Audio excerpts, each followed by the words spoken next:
This week, we're going to talk about dissent by word or action. Dissent can happen at any time during a match, but typically it happens immediately following a foul.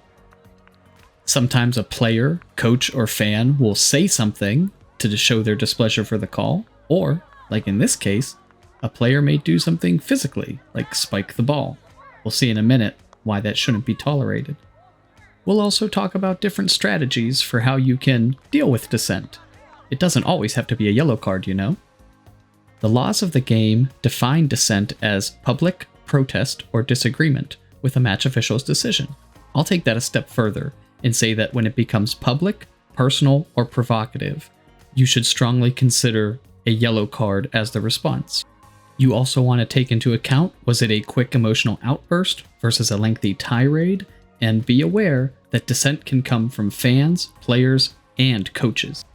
Remember that first clip we watched where the player spiked the ball? But they're just kids. Do you feel differently about how you would respond to that in the clip we just watched? It's also important to keep in mind that sometimes players can show displeasure with something we do or say, but it does not have to be met with a yellow card every time. Actually, in this case, if the referee would have given a yellow, I think it would have made things worse.